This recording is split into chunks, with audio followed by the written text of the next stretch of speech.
And we are live, so let's go ahead and do what we do.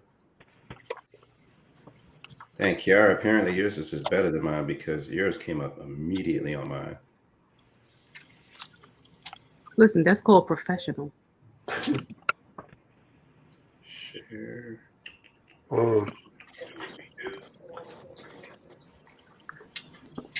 right, everybody's going live. All right. So as usual, what we do is we give a couple of minutes for everybody to share and then for some people to join us. Drea, hey, how you doing, Drea? Drea's gonna I'm gonna have to get used to that, by the way. Drea is not on the panel tonight, but she is gonna definitely interact with us within the chat tonight. Hey, same thing with Just Jess. What's going on, Just Jess? I will say this, Jess, speedy recoveries, praying for you, feel better. And then we can't wait to have you back on the panel, crushing it like you normally do. And we miss you. Yes, we missed you, Jess. All right. So has everybody been able to share? Does anybody have so Kiara, I know you shared. King, you good? Sean, are we all good? Yeah. There we go. All right, we'll give a couple more minutes and then we're going to get into this conversation. As we are waiting, King, how you doing? Welcome back. Well, I'm so happy you're here. I'm just happy you guys are just like, all right, let's invite that crazy black dude again because he's got mental problems. It's all good to go. Good. I appreciate it. Oh man, we appreciate you taking some time and coming on with us. We got one more minute before we're gonna get it going. Another week. Perfect. Jess, we will give you any amount of time that you need. Definitely feel better. Like I said, we miss you. Can't wait to have you back on here. And let's see here, Siobhan. We just want to give a shout out to Siobhan. Shigi was on with us last week, if I'm not mistaken. Was that last week? No, 2 weeks ago. And she wanted to join us tonight, but unfortunately she wasn't able to. So Shigi, we're thinking about you. Love you. Hopefully, if she can jump on and get into the panel, into the chat, she will. All right, so I think we're going to go ahead and get this started. We'll get the party rolling. We'll do some introductions, especially since we have some new people on the panel with us tonight. And then we'll jump right into the conversation. I want to thank everybody who is watching. If you are watching, please share live on your Facebook. Not a watch party, but if you share it, if people didn't go on to it, they can actually get involved with the chat. And if you are watching, please, if you can, make sure that you put your questions or your comments into the chat. If you've been with us before, you know that's how this works, that if you're going to be with us, be here with us. We include all and every voice into the conversation where possible. So I would like to say hello and thank you to our panel tonight. We're going to go around the horn just to introduce who everybody is and where they are streaming live from this evening. So we'll start off with you, King. How you doing, brother? Man, I'm all right. I'm tired. It's been a long week, but I'm just happy to be here again. I am the Fast King Pharaoh. My name's Craig, but I have a podcast where I talk about health and fasting and all that other good stuff. But I'm happy to be here, and I'm happy that a conversation is happening that is presenting our point of view, because it seems to be either misrepresented by groups and factions that don't care, or by people who are just trying to turn a profit for something that's just in the news for now. So I'm happy to be here. Good, man. We're happy to have you. And I do want to say good evening to you, Mr. Stephen Mark Pillsbury, as well, joining us again. Appreciate you always coming in and joining and bringing your perspective as well. We have some new folks onto the panel. Hello, Kiara. How are you? Hi, how are you? Super excited to be here. I'm Kiara Colon Torres, also known as CT. I'm a small business owner, government contractor, and Air Force veteran. And I'm here because I really want to be a part of the conversation. I've studied social justice and civil rights for the last few years for both my bachelor's and master's. And I really just want to contribute to the conversation and just get an opportunity to just move us and our community forward.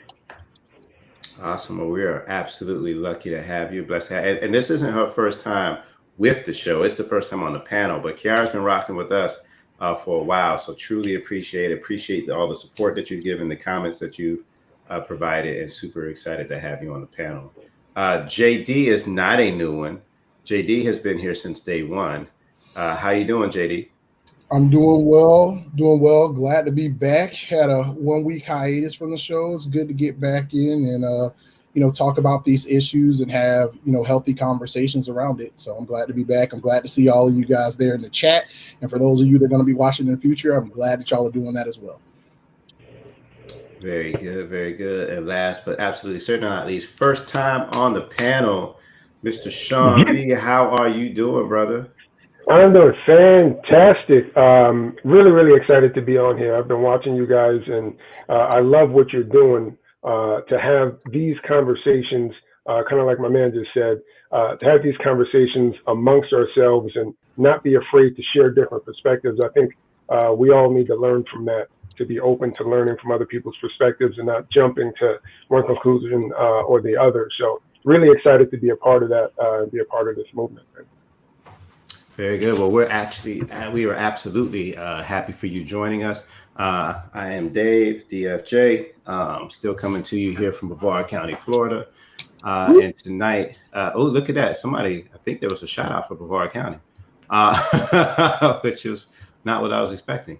Tonight, we're going to have an interesting conversation. So I do want to start this off with a small history lesson. So January 1923, a little town called Levy County, Florida. There was a town called Rosewood, and you might have heard of the story. You might have seen the movie, where a mob of several hundred whites combed the countryside looking for a black individual and burned almost every structure of that town to the ground and killed lots of people. And that all began because of an accusation from a white woman that she was assaulted by a random black drifter. That was 1923. In 1955, a 14-year-old African-American young man was lynched and brutally murdered in Mississippi named Emmett Till because he was accused that he had spoke or whistled at a white woman. So what we're seeing today and what we're talking about today isn't new. This has been around for a while, this conversation. And we saw it. What's different about the conversation now is this brings a little difference into the conversation where it's not really your word against somebody else's, because we can capture all this with the amazing use of technology. And now that we can capture that, we have the storyline that we're going to talk about today, and that is Amy Cooper versus Christian Cooper. And it has taken an interesting turn, this Amy Cooper versus Christian Cooper. So if you don't know the story, Amy Cooper had her dog off of a leash, and Christian Cooper was saying, "Ma'am, at this park, you need to have your dog on a leash." And she did not like that a black man apparently was telling her that, and said that she was going to call the cops on him. And she even said that, just paraphrasing, that there's an angry black man here trying to get me. And so she was weaponizing her privilege. And since then, she has lost her job. And the media and a lot of people have turned on her. She's not a very well liked person, and there has been charges from the DA, if I'm not mistaken, brought against her. But Christian Cooper is not cooperating with the police, and that's the first question I want to talk about with the panel. So Christian Cooper not cooperating with the police. How do you feel about that? And why do you like? Is this the right move? Is this the wrong move? And why do you feel that way? And we will start with this very, very interesting look that I see. Sean, I feel like you have a perspective that you want to bring to the table. So Sean, if you would go ahead and kick that off for us. How do you feel about Christian not cooperating? You think this is the right move, wrong move, or why? You know, I have to say that my first reaction is a visceral one. It's one that says it ignites a bit of anger in me because I'm thinking that this is someone who was potentially calling the hit squad for you. She weaponized her whiteness, if you will, and knew exactly what she was doing when she made that call. You can tell by the tone and the inflection in her voice and the fact that she went directly towards, this is what I'm going to say to them. So you better be afraid because I know what I'm going to say to them, which means I know what they're going to do to you. And for her to do that, and then for him to have the chance to at least close out the picture that this is the wrong thing to do, and do that not only by having society say this is wrong and then she loses her job, etc., but now the law backs it up, says this was the wrong thing to do. And instead, he leaned on three different things. One was he was talking about his compassion, and he didn't want to do this to her. And I can understand that. If you don't have the heart, you're hearing that she's getting death threats, and that doesn't hit you the right way, and you're just not built that way. You want to kind of love your enemy. That's fine. I understand that. But the other two arguments he made, which is that it kind of lets white people off the hook. Like it would allow for them to use her story and then isolate her and then say, well, we closed out that, so I don't have to examine my own Amy Cooper within me. And I think he has that wrong. I think he's thinking of it backwards. He's thinking not cooperating is going to give people that feeling that perhaps they need to do some internal introspection. And instead, it really says that he isn't quite sure this case is going to make it. And it kind of gives them more of a reason to say, well, this was foolish. He knew it was never going to make it. So that's why he's stopping. So it kind of gives me the feeling that maybe this was not the right thing to do. Okay. And then I want to say, just from the chat, Steven says, wrong or right, that is his choice, especially if he has forgiven her. Sorry. My bad, Ty. Especially if he's forgiven her. He may have chosen to forgive her for him, not her. Okay. That's an interesting perspective. Kiara, welcome to the panel. Well, how do you feel about the scenario? If an injustice is done to me, if I'm attacked, if I'm targeted, racially motivated, whatever it is, and a reaction happens nationally, there's national outrage, this woman has lost a job or whatever has occurred, and I don't want to take it any further, I am not obligated to react and respond a certain way for fear of people are going to react negatively towards me. Essentially, we have taken away the focus from Amy Cooper, put it on Christian Cooper, and we're no longer talking about what Amy Cooper did. That is wrong. That is a problem. And to continue to target him is an issue. We need to put the focus back on Amy Cooper, who had a racially motivated incident.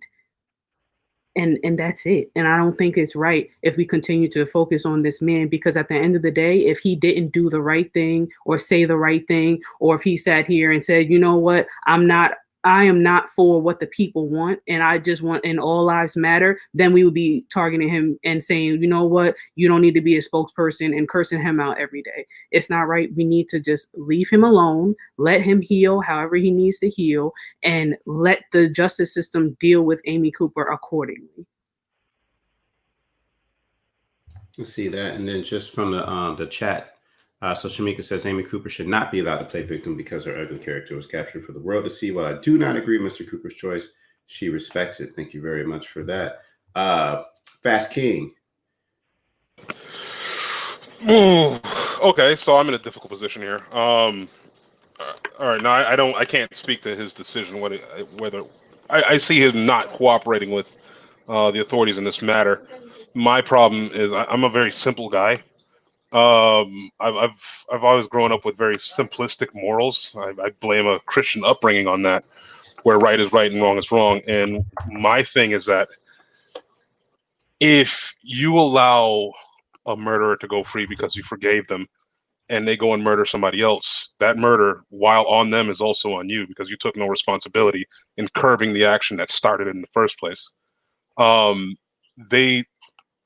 My issue, and the reason why I'm on this panel right now and in the position that I've been in, is because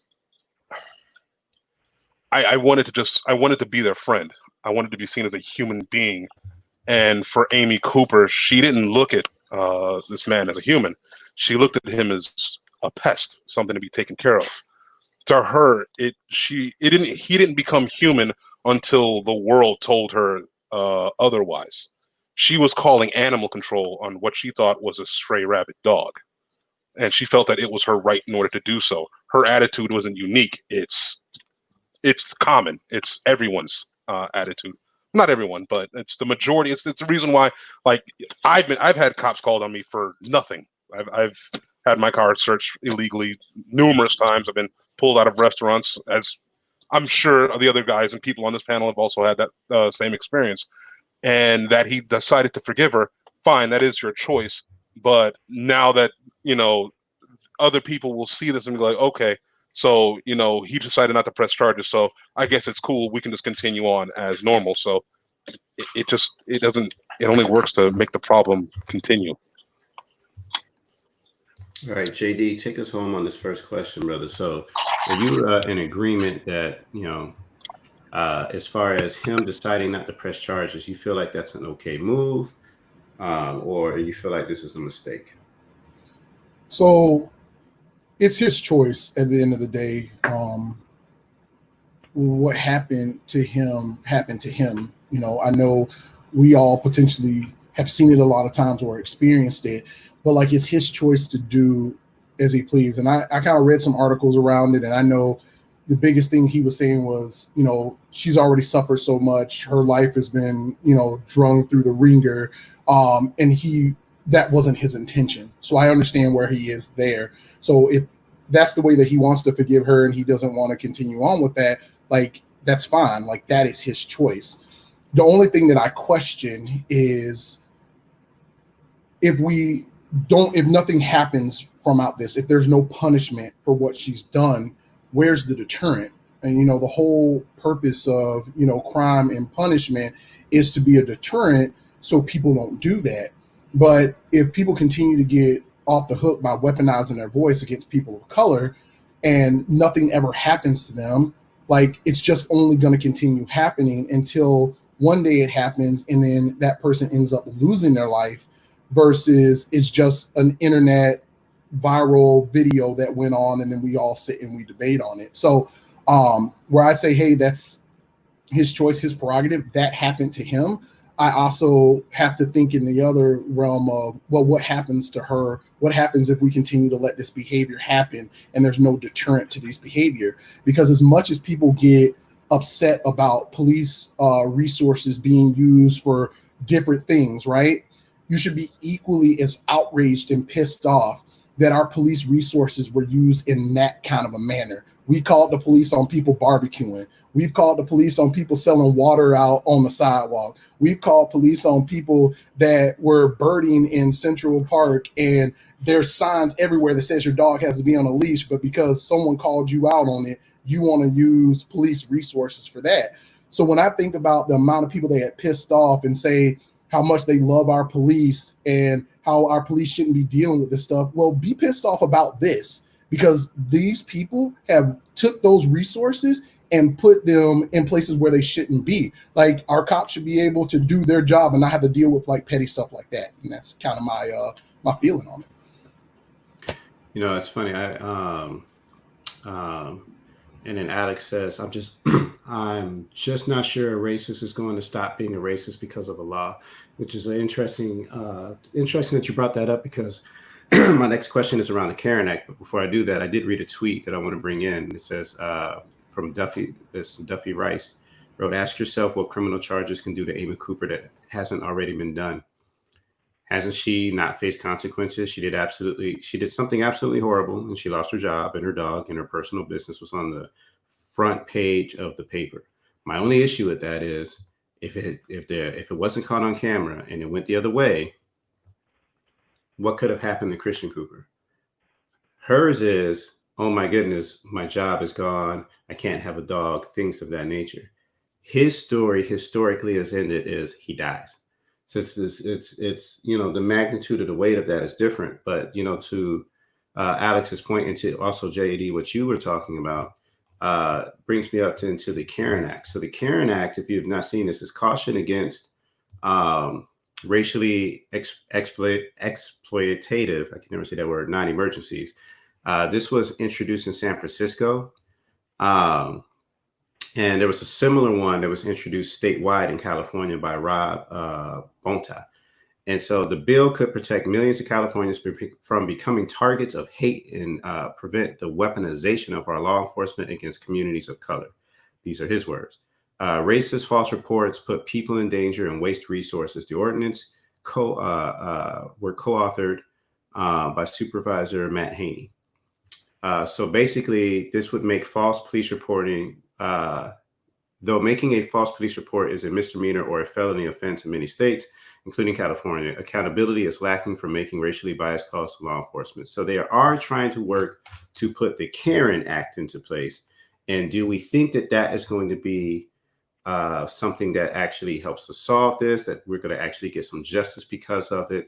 And this time I will go ahead and start with Kiara. I will ask you. So from the Caron Act, do you feel like this is, because you know all about legislation, you've worked. So how do you feel about this Caron Act? I think it's a genius. I think one of the biggest criticisms of the Black Lives Matter movement since its inception has been, we're out here, rah, out here loud in the streets, being destructive, for good or bad and right or wrong. But where is the action?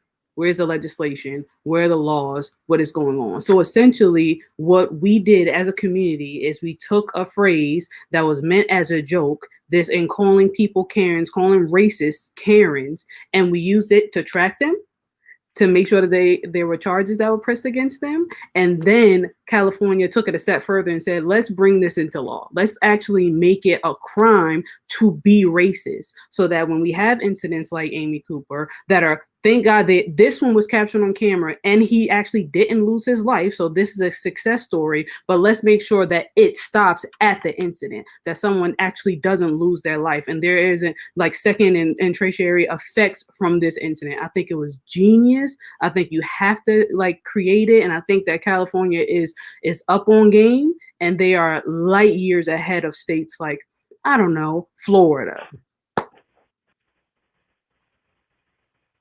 Oh, yes, for those of us in Florida, thank you for that. And before I go, I just want to make sure, I get caught up on some of the comments. Megan says she needs to face legal consequences to ensure there's precedent set. The repercussions she faced socially is not relevant to the necessity of putting systems in place to prevent or deter this large-scale problem of weaponizing privilege. Alex says he understands. I think JC was talking with you, but we continue to see this behavior happen. So if a law will make them think twice, then sadly enough, it's a win. That was my comment to Alex. Oh, sorry, my bad. I just, there you go. And then Steven says, legally, how much would she be facing? Fines, 30-day ride. I think people like this have been receiving far more punishment socially, media, career-wise.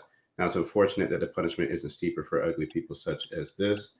And then Alex asked a really good question. Reporting a false crime is already illegal, right? But she still did it, which is also very true. Yeah. I think the one part with the Caron Act will allow it to be a hate crime that gets put on top of that. But I don't know the repercussions that come with that hate crime as far as what's the magnitude of the punishment. The Caron Act, JD. So is this the right direction that we're going? And do you feel like this will deter or be the thing that we need to stop this from happening? So I don't know how much of a deterrent that it actually will be. Do I think it's the right move? Absolutely, because I think you have to put laws into place so there's at least something. Now, when I made the response back to Alex and I was saying, listen, if it makes people stop and think for a second, I may not want to do this because of X, Y, Z, that's sadly enough, at a minimum, that's a win, because it potentially saves a life. Because we have seen all too many times where this scenario goes south real bad. And the sad part about it, let's be honest with ourselves, if we were talking through this situation with no cell phone footage at all, and they left the ending away, what would most people write the ending as? Like, and that right there is your litmus test of where we are at as a society. Because I would say most people will say that poor person probably died, right? Knowing the facts that are around that. So I think it's the right move. I think anytime you create a false police report, like depending on who you are, it gets prosecuted. Some get more time than others, but you have to put this into place because it has to be something to potentially deter people from this. Because again, if you're going to be pissed off at the way that we utilize police resources for protesting and all this other stuff, you should be really pissed off that that actually happened, because that officer could have been at another call instead of dealing with that.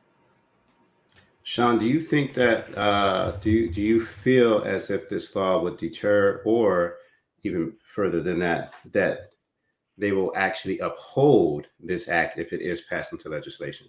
Because you can make anything a law. But I think Alex just hit a really good point, and that was reporting a false crime is already illegal, and it's still been happening. So do you think that this will deter, and do you think that they will actually hold people to it? I think that's a great question, and it's a good point, but it comes down to how much of the severity is on the other side of that phone call. If she made that phone call freely, she could have made that phone call freely, knowing that where she is, there is a 30-day and then a fine, and then that's it. But if you know that how blatantly you're using this from a racial standpoint makes it a hate crime, now you're talking about something in a different realm, then you may think twice. And to JD's point, that's all it takes to be a deterrent. We're not talking about this is the answer. This is the thing that's going to stop people from doing it entirely. We're talking about we need something to set the precedent, kind of like the comment stated, that says this is not tolerated, especially when it's something as specific as this kind of racial injustice, as obvious as this. It's not going to be everyone, because not everything is going to get caught on video. But when we do have circumstances where it is, people need to know you cannot blatantly throw your racism out and then expect to get the same kind of charge as someone who just made a false claim. So I think it will be a deterrent, whether it will be upheld, whether it's legally viable, whether it stands to constitutional scrutiny, whether all of that, I'm not sure. But I think just making the statement is enough to say, okay, well, I can't blatantly do this as much as I'm doing it, which means I can't empower other people who may see it to think it's okay to blatantly do so. So now it just kind of lowers it, if nothing. Fast King, take us home, brother. It's just the right direction, and do you think that it would actually provide the change that we need and the safety that we need from the weaponizing of white women's privilege, basically, to get us murdered? Yeah. Man, this is this topic. It's a strange one for me, because I'm in the position where I don't think a majority of us are in that position, but I'm standing where I look at white America's actions, and I'm woefully unconvinced that anything positive will change. I like the idea. I think California is absolutely going in the right direction. I think giving her a felony charge, something on her record that would make future employers, future businesses question, okay, why do you have a felony on your record? Now you have to explain how that occurred. I would like for her to have the Black experience, whereas there's so many Black people in this country who have a criminal record, and because of it, their lives are in shambles. It's hard for them to get loans. It's hard for them to get accepted to schools. It's hard for them to get another job. And now she's going to have to deal with that. And I think the idea of making anybody who makes a false claim, it's like, okay, you want to make a false claim, you want to potentially get somebody killed. All right, here you go. Now you get to have the Black experience as well. I can't lie, on a sneaky level, I want that to happen because I forget who was talking about it, but I think it was Chris Rock who said, if you want to see major gun law changes, make sure all Black people have guns. So I think if now you have a bunch of white people who've been making these false claims, now they're getting felony records, It's like, okay, now we can see some sort of criminal justice reform because now white people are suffering under the same yoke that we've been dealing with forever. I'm looking at the bigger picture, whereas I want to see if this country can ever look at me as a child of America. Right now I'm a black man. If I walk out of my apartment right now and I put my hoodie on and I go running down the street, I am potentially a threat. People will look at me, they'll cross the street, they won't say anything because now is not the time to, call in a false police report on a guy who's jogging down the street. But I'm not one of them. I'm a foreign entity. So I don't know. I like the direction that they're going in. I just don't know what future good it's going to do. I guess I'll wait and see. Racist. Can I jump in real quick? Racist. Okay. She thinks that this will deter the ones that don't think that they're racist. Kiara, you have a follow-up? I do. I just wanted to say, for me, I'm Buddhist, and one phrase that we have is, selection of time. Not everything can happen immediately. So this policy, this legislation could not have happened when Rosewood happened because no one cared about Black life. No one cared about the backlash that white people were going to get against Black people for the injustices that happened. No one cared when Emmett Till died and was murdered in the streets. But in the year 2020, when George Floyd and Breonna Taylor are at the forefront of our minds, when these companies are willing to shut down on Juneteenth and recognize a holiday that we have celebrated in the African American community for decades, you have to take action. You have to get these laws on the books so that we can have a point of reference and say, this is wrong and this is why it's wrong. And we're going to actually press charges against you. And it's going to be a hate crime. And this is the time where we can tell our politicians, our congressmen, our mayors or whatever, we are looking at you. And we know that we have laws on the books and we know that we've already had laws and we shouldn't have to create this new law. But since we got it, we are going to hold you accountable. And you need to make sure that you are pressing charges in accordance with the crimes that are committed against us. That's the only way that change is going to happen, is if you bring it, you put it on the books, and now that we have your attention, we're going to make sure that you are held accountable. It's exactly why I don't agree with this decision, but I have to respect it.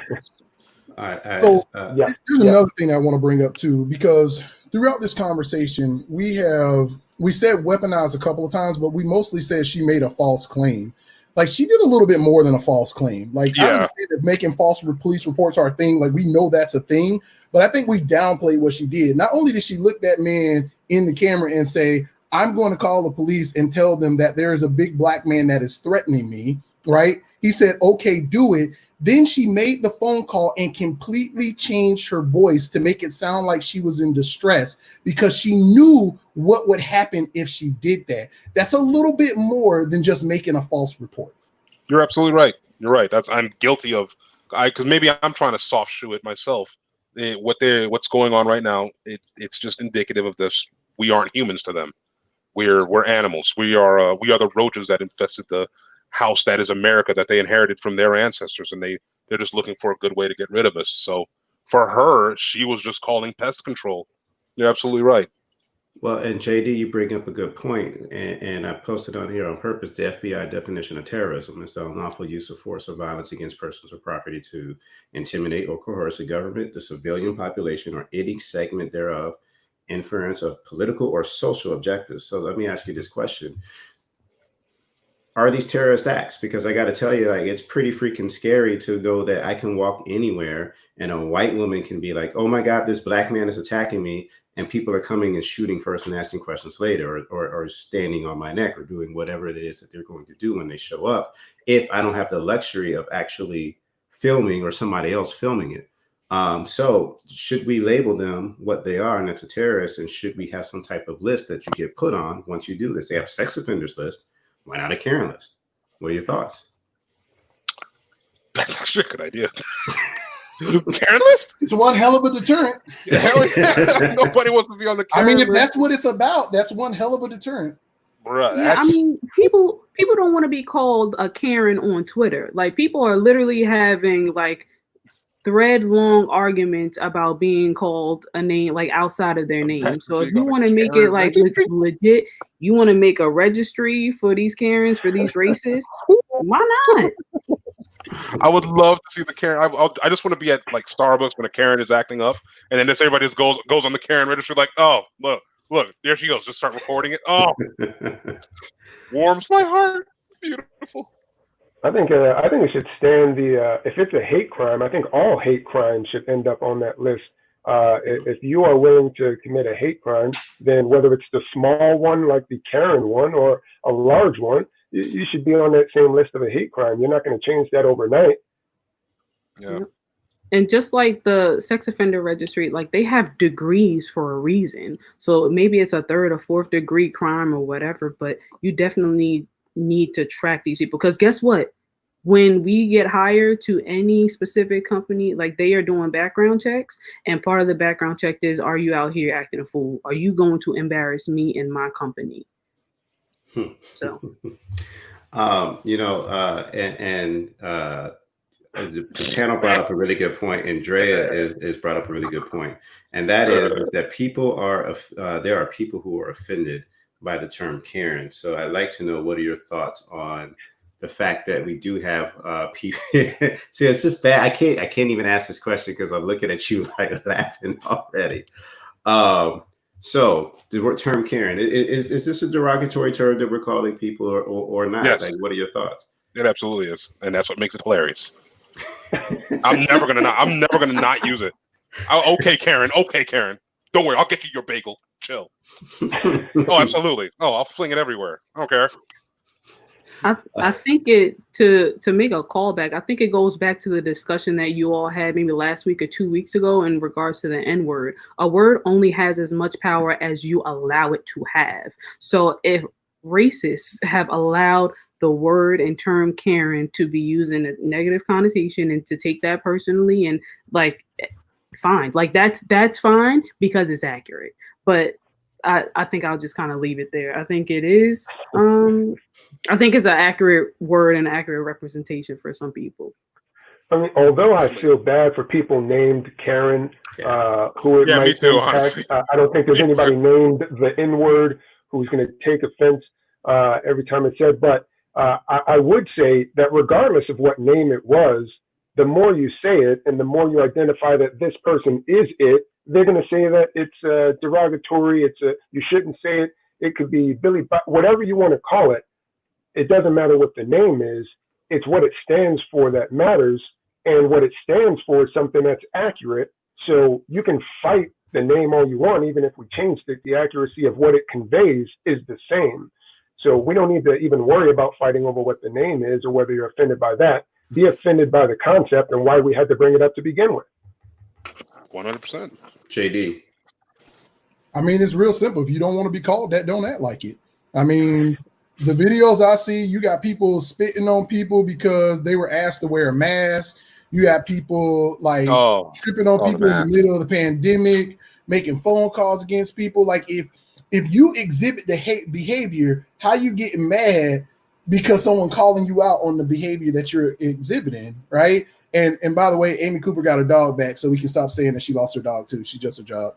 They gave her that dog back? Good Lord. Yes, they gave her dog back. She can't live without her dog. All she had to say was it's an emotional support dog. And then, by the way, here you go. She choked the shit out that dog. And more people were pissed off about that than they were about Christian Cooper. Let's keep it real. Felix, thank you for joining in and joining us. Felix said, crying over a nickname their ancestors literally changed the legal names of their captives. I do not disagree. Here's my at least 2 cents. I agree with you, Sean. I have a really good friend. This sister named Karen. Karen, I love you because I know she either watches or she goes back and watches it. And it's been hard. It's been a hard life for her right now. She's like, I tell you this though, she's not disagreeing with it. It's just kind of hard because my name is Karen. But here's the argument between, and I had a conversation with a white woman about this a few days ago. And she actually had that. It's almost like the equivalent of the N-word. And I said, well, no, because you're not a Karen because you're white. You're a Karen because of an act. You know, it's like That's it. you Done. never have to be called unless you're telling me. There you go. Like, That's you know what I'm using now. I'm stealing that, bro. Thanks, bro. So so for people who are genuinely offended by it and upsetting it, they're probably Karen. So it's like, I get it. Like, so how do you self-own like that? Like, imagine telling on yourself like that. Be like, I don't appreciate the word Karen. It's like, okay, Karen. Yeah, okay. it's like okay, I know who you are now and appreciate that. So I do have I do want to go back though to the Amy Cooper, Christian Cooper. And it's just not that. It's the and Drea, you brought this up with Amber Geiger in Dallas, Texas, after she murdered this man. His family decided that they were going to go and hug him and say they forgive him in front of the judge. And it brings me up to a question I have. Are we as a people, as a Black people, too forgiving? Like, there's something about us that's just that's there. And are we too forgiving? And is it a detriment to ourselves? Like, are we harming ourselves by this forgiveness that we continually offer our oppressors without it, being reciprocal? So are we too forgiving? Are we harming ourselves? Or is this or should we be this forgiving? I don't know. What do you think? JD, I'd like to get your thoughts on this. So I think as a people, we are extremely forgiving in a lot of situations. I mean, think about our former first lady. What did Michelle Obama tell us to do? When they go low, we go high. And we've always had statements like that. Everyone loves to talk about, Martin Luther King was a great man, but he also did the same thing. We always kind of turned the other cheek. Some horrible injustice happened. We march, we do all the stuff. Dogs get sicked on us. We get beaten on the Selma Bridge, and we still go back at it. We continue to forgive. And I'm not saying that forgiveness is bad. Like, I don't want anybody to take that out of context. I'm just saying that I know as a people, we are typically very forgiving in these types of situations. Like this week, I was like listening to Charlie Ward and Work Done talking through a podcast. And if anybody knows Work Done's story, his mother was a police officer in Louisiana and she was killed. And that put him as an 18-year-old in college taking care of his younger brothers and sisters while he was playing at Florida State. And he talked about the story when he actually went to the jail to talk to the man that killed his mother. And everybody told him that he was never going to admit that he killed their mother. Like, they just don't do that. But he basically talked about sitting down with them. The first thing that came out of the guy's mouth was, I didn't kill your mother. But he knew every single thing about him, knew all of his stats in high school, the stats in college, knew about his sister running track, his brother playing ball, etc. Right? And Ward was like, when I went there, it wasn't about him. It was for me. It was for me to forgive him so I could move on with my life. And I think we do that extraordinarily well in a lot of situations because we've just dealt with so much on a consistent basis. I mean, we're born into the pressure. You know what I mean? Like we know it as soon as we come out of the womb. So I do think we are extremely forgiving. I don't think it's wrong. I think sometimes it can be misguided because, like in the case of Amber Geiger, that forgiveness, where I understand where that families come from and it was warranted, like that forgiveness in front of that judge at that moment made her punishment lessened. And we don't get that same courtesy if the shoe's on the other foot. We typically see sentences that are 1,000% more than our Caucasian counterparts. And no forgiveness. Amen to that. Sean, your thoughts. Are we hurting ourselves by this forgiveness that we continue to give people who have oppressed us or do these wrongs against us? And then Brandon says forgiveness and justice need to be understood as separate. That's a very good point. Sean, what do you think? I'm conflicted in this way because I think of the question being, what is our aim? Is your aim to look at hate generally and say, I want to fight hate? And if somebody says, I want to fight hate with love, you may get some people to change their hate or their opinion of us by giving that love. So I'm conflicted in a way because I know there's something to what Martin Luther King did that changed people's perceptions of us, because if he was another Malcolm X, you had two Malcolm X, maybe you would have got more done from a force standpoint, but how many hearts would you have changed? I don't know if you would have changed as many hearts by doing force instead of showing them love. But I'm conflicted in that because my visceral, the thing in me that says, are we too forgiving? Sometimes, absolutely. We have this abundance of love. We want to have peace and love. It's kind of in every one of our songs. It's what we're about. And that's difficult to do when you're always oppressed. It's difficult to do. So you'd have to force somebody to stop being who they are, like a Chris Cooper. You'd have to force them to kind of change where their heart is to think, I need to go the other way. I'm going to fight hate with hate. I'm going to be a different kind of person instead of showing love. So I'm conflicted because I think we do need to be who we are as loving people. We shouldn't lose that because we're being oppressed. Then we evolve into something else. But I think we need to know, just like the comment was, we need to know the difference between this is me forgiving you, but I'm still going to make sure you have the punishment that is due you, not for the world, but because justice is separate from my personal forgiveness. So I agree with that wholeheartedly. And so what bothers me is that with the Amber Geiger case, it's not that I disagree with what you're saying, but have that forgiveness shit come after justice. Like, why is it? Because if it's affecting the justice, then just, and I understand it's hard to tell people how to heal the way they need to heal. I really do understand that. And if that's their process, I get that. But their process, or our process, not even that, our process historically feels like we don't learn our lessons and that we're conditioned to accept what happens to us and then forgive the oppressor. And then it's wash, rinse, repeat. It just changes what it looks like throughout, decades, because the technology and everything else around us change, but how we get oppressed might change, what they might do to us change, but we still have this innate thing inside of us to say, but you know what? I'm still going to forgive you and take the high road that quite frankly is really doing nothing but getting our black asses murdered on a regular basis. So it bothers me to say, where's that medium? Like I don't understand why we continue to do this. Kiara, I want to give you an opportunity to jump in, and then Fast King, I'm gonna I'll throw it to you. I think that we are very hard on ourselves, and I think that we should be allowed to forgive if that's what we choose to do. If that's what helps us heal from whatever hurts we have encountered, then I think that should be allowed.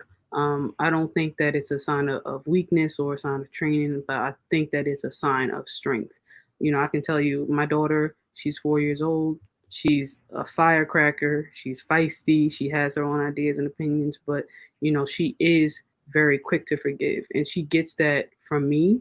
And I don't think it's because I am inherently trained or anyone told me that I need to, forgive someone just because they say sorry. I just think that I have enough weight that I have to carry around because of my life and my circumstances and things that I need to heal from. And the last thing I need is someone else weighing on me. I can't give someone that much energy. I can't give someone that much time to just not forgive them. So for me and for my life, my lifestyle, I have to really acknowledge that someone has wronged me, acknowledge that, hurt has occurred, and accept it. And if I need to, forgive so that I can move on, because I don't have enough time in the day to give to someone that is not doing me well and not benefiting me. I appreciate your perspective, Fast King. So you've heard the panel's perspective. This forgiveness thing is seems to be something that continually happens, right or wrong. So, what your opinion of that? We would love to hear.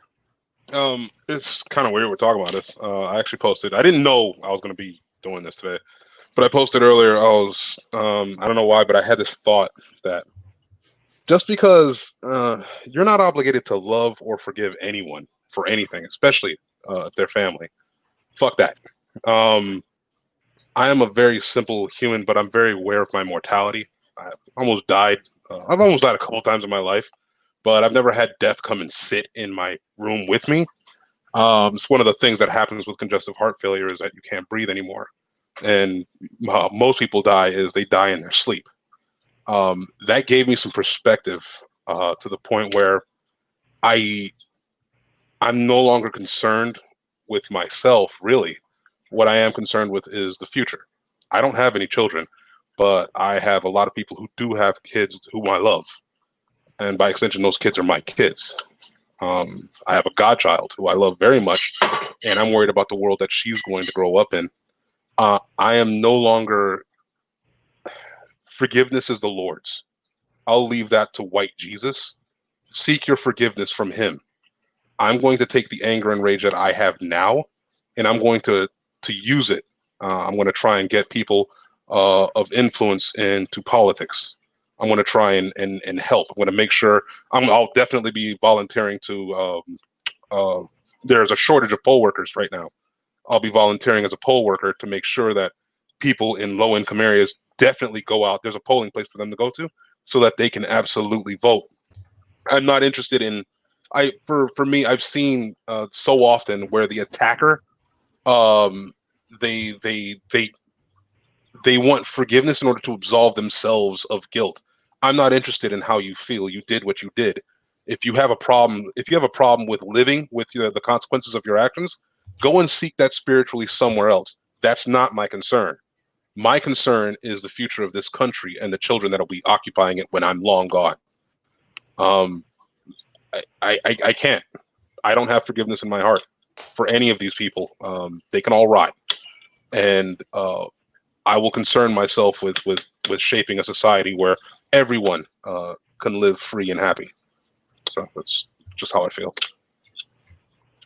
Oh man, and that's what this is about. It's about being able to bring your perspective, and we appreciate you bringing it. I gotta tell you, I'm torn. I've been surrounded my entire life by people who forgive, who preach forgiveness, who believe in forgiveness. It's a part of their faith. It's a part of who we are. But I also struggle with that because of how we got that faith, and who gave us that faith, and who made us believe those things. But that is a topic for a different night because we have about 8 minutes left for our conversation tonight. So I do want to say, and before I do want to just bring one last comment in. Megan says the individual act of forgiveness is helpful to the victim, but the continued act of forgiveness and acceptance that the social punishment was enough continues the acceptability of the racist act. But if I show remorse, I'll be forgiven, and then the cycle continues, and that's what it feels like.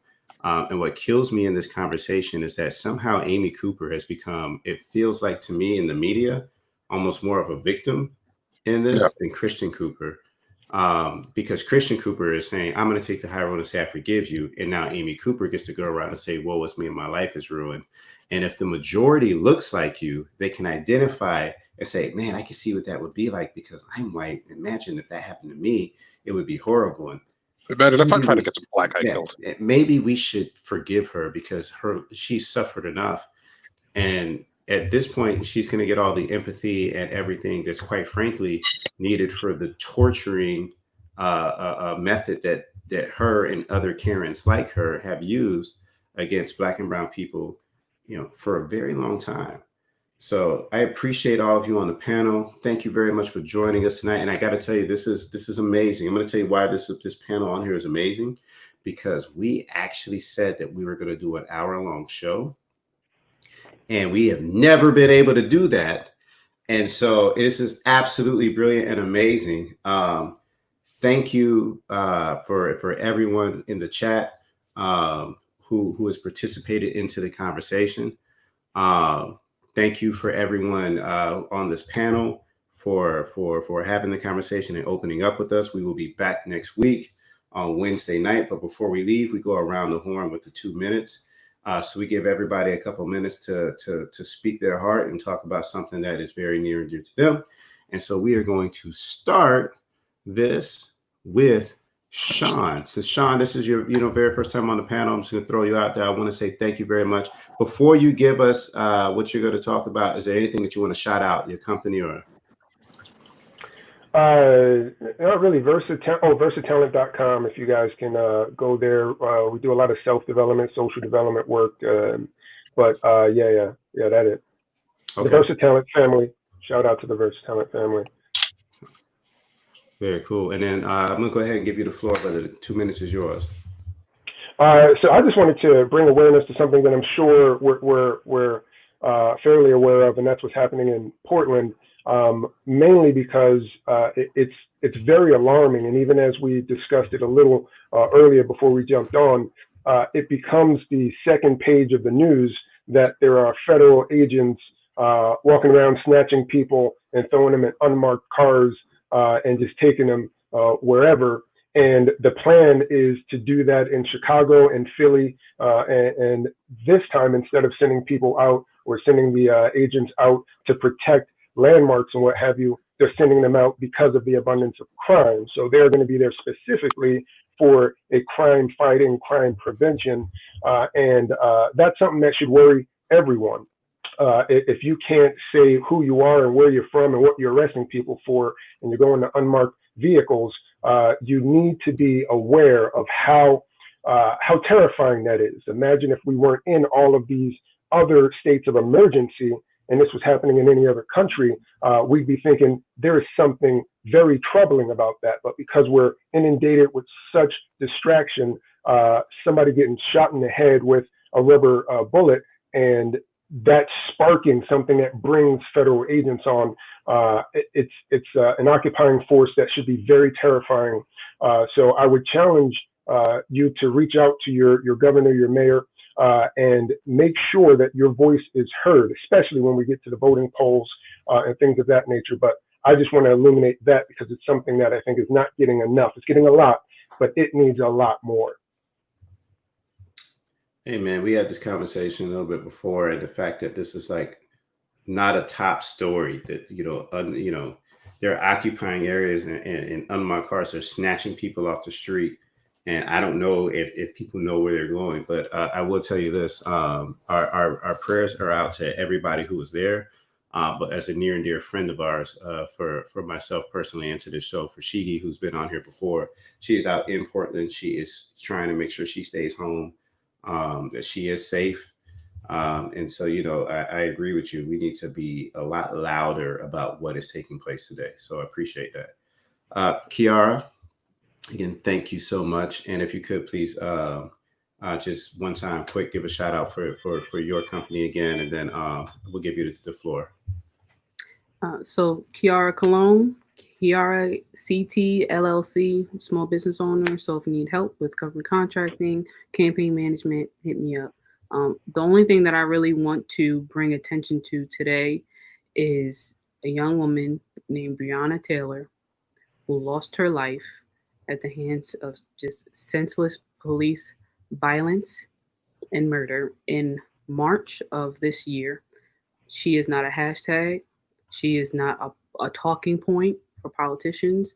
And she is not simply one name under the Black Lives Matter banner.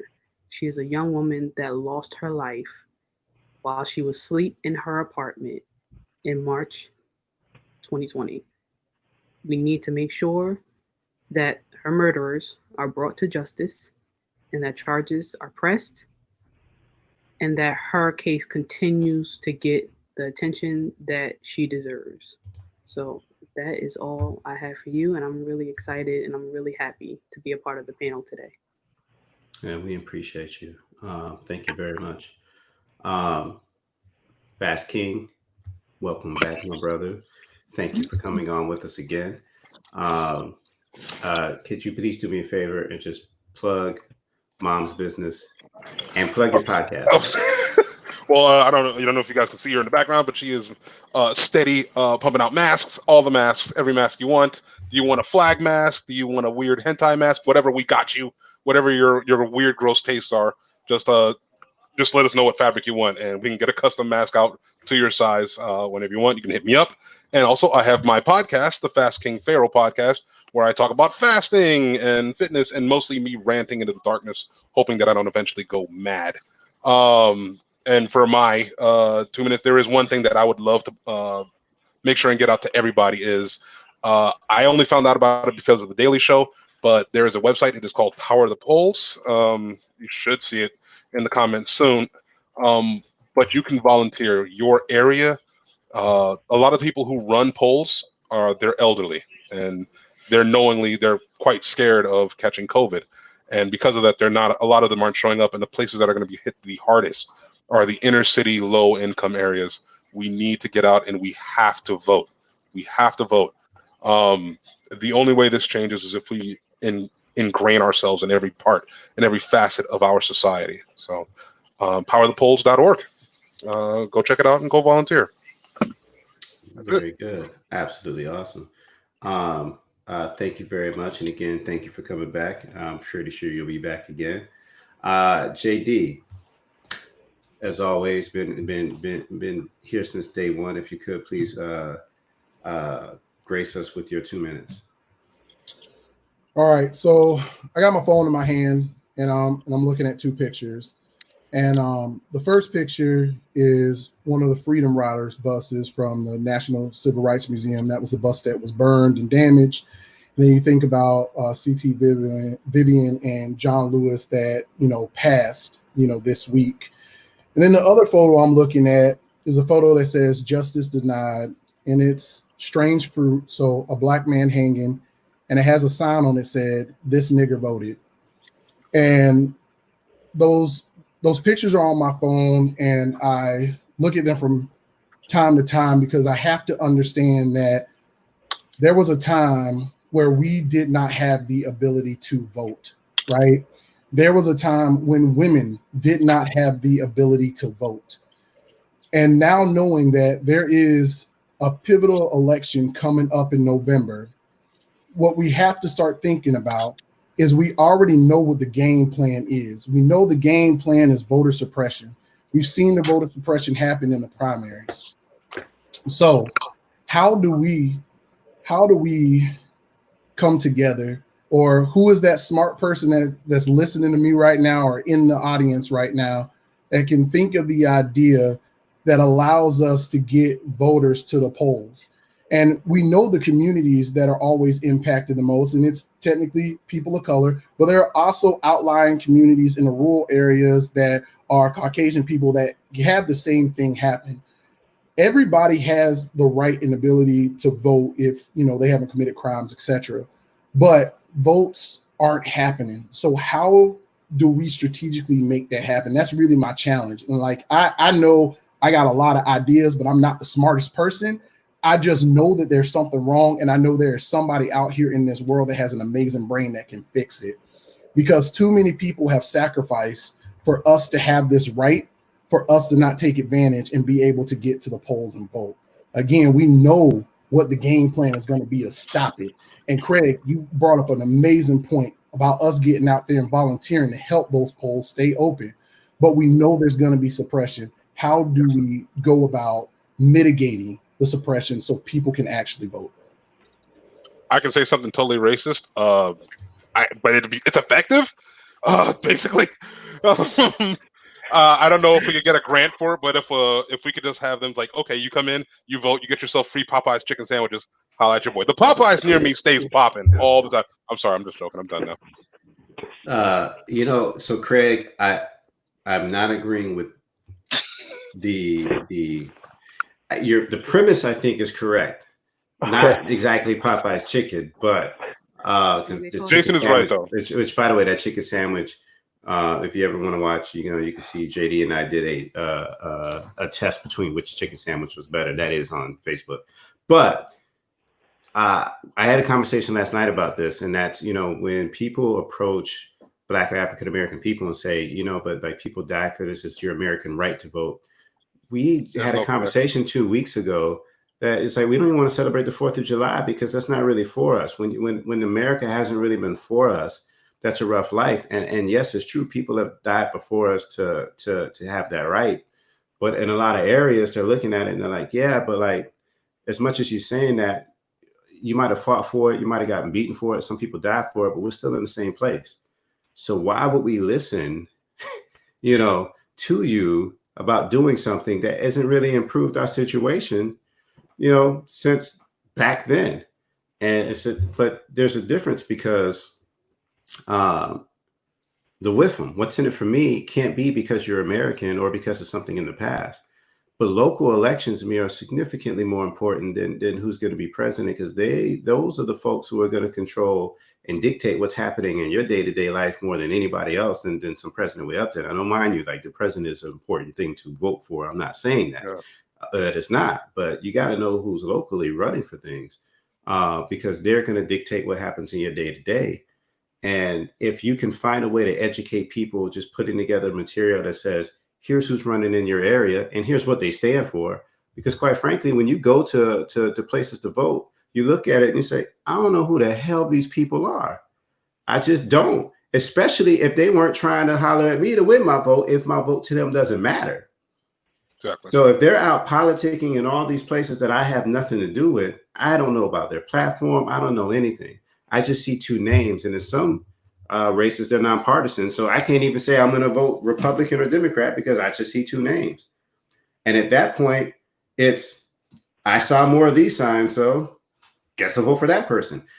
Or I'm not going to go vote at all because I have no idea what any of these people stand for. So JD, I don't disagree with you.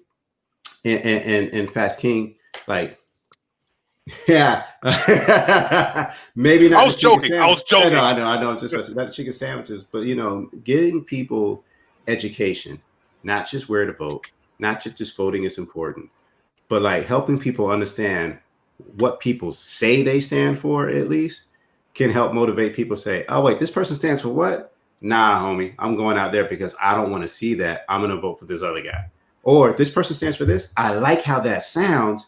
I'm going to go vote for this person, because now you get them motivated because they understand how the process works. So like JD, like we have this disconnect of knowledge as it relates to like helping people understand how to vote. It's vote for your party, or hopefully you're a part of a group that gets targeted where you get that information. Because right now, quite frankly, and I don't mean to generalize, but it's just a lot of folks in our communities are uninterested because it doesn't seem like it matters. The only things that we see on television is Trump versus Biden. And you're not wrong, but I think where we are in the game right now, you got to start somewhere, and starting somewhere is to get them to cast a ballot. And that's why I said there's an election that's coming up. If this was during a primary, the primary would be the focus. But we have to think about what is the next election and how do we start? And this is a starting point. I don't disagree with anything that anyone's saying. I also don't disagree with people that are saying the Uber program. But we also got to be honest that some of the people that we're talking about don't have that kind of technology or don't know how to use that kind of technology. We got to think more globally, because let's be honest, Uber has run that program for a couple of cycles. Has it spiked the amount of people that voted? I don't know. I don't have the. It hasn't. It went down the last election. So all I'm saying is I get where people are at, but we got to start thinking about everything. Just because I'm good at technology doesn't mean that there are others that are. So we got to think about this differently. And Uber and Lyft aren't the answer for everything. We got to put more into it. I'd like to just add in that there's a large portion of us that, all of those being great points, there's a large portion of us who just don't trust the system. They just don't believe that it makes, not that it makes any sense at all. They know that there's an electoral college. They know that if they elect this person, it may not go directly to the person they want it to be. They know that there's a game being played. So they're thinking, just blow up the whole system. I don't care anything about it. And we have to find a way to say, if you vote for this person with this agenda, then we can get the seats we need in the House, or we can get the seats we need in the Senate in order to have the majority, in order for this progressive agenda to get through. We have to explain that to people so they see, yes, we agree, there is a game being played, but there's a path to a potential for victory in this game. Otherwise, they're just not going to believe that any of this makes any sense. You can have Uber all you want. If I don't believe my vote is going to make any sense, then why would I vote? And I had to bring Ty in only because he was in the studio jumping up and down for joy, because what you just said, that is him. I've heard his logic on that for quite some time now. So Ty, Ty's not supposed to be on, so I just had to bring him in because he was literally like, yes, yeah, like you touched him in his soul with that statement. So I appreciate it, and I feel like this might be a good topic for another evening, because as I praise the fact that we were like, yes, we're gonna have our show, I probably jinxed that. I didn't know my 2 minutes was gonna spark 10 more. That was on me. It's you, JD. And just, for me, I've talked about this before, but I'm going to bring it up again. Gregory Edwards, who's a 38-year-old U.S. Army combat medic diagnosed with post-traumatic stress disorder, who died in a hospital December 10th, 2018, a day after an altercation with as many as 7 deputies who punched, kneed, pepper sprayed, tased, strapped him to a restraint chair, and put a spit hood over his head, and then left him in a cell to find him unresponsive around 16 minutes later. There is a video. This is here in the county that I live in Brevard County. There's a video of this taking place. That department investigated themselves and found that they did no wrong. And another outside source who's related to that department somehow, shape, or fashion, came in and investigated and found they also did no wrong. But they refused to release the video of what actually took place. And justice for Gregory Edwards needs to happen. It is long overdue. It is absolutely bullshit of what's taking place. And we need justice for him and for his family. There's a lot more that goes into that story. So I ask you if you please look that up, because we need as much attention, help, and assistance here in Brevard County, because we have a huge injustice that's going on, but we have a pretty interesting solve that we're working on. So please take a look, learn his name. He is not a hashtag. He was a combat medic. He served his country, and he should not have survived war to come back here and die the way that he did. It's bullshit. And yes, Steven says, release the video. We are going to do everything that we can to get that video released so that we can hold those accountable who did it, and hopefully see the justice come in swift and deservingly so. So thank you all for joining us tonight. I appreciate every single person on this panel. As always, we are here live every Wednesday. We will be back again next Wednesday. If you are watching this on the replay, we appreciate all of you that aren't able to join but watch us on the replay. Thank you to every single person in the chat for making this a better conversation. And then we also have a YouTube channel. So this is no longer just streaming on Facebook. We are streaming on YouTube as well. So please add our YouTube channel. We will make sure that we put that in the chat. Although I'm going to see how fast Ty can work on that, because I threw a curveball and he was just like, I'm not even typing right now. So thank you, everybody. Thank you very much. Boom, look at that. It went into the chat because my man is that good. Have a good night, and we're out.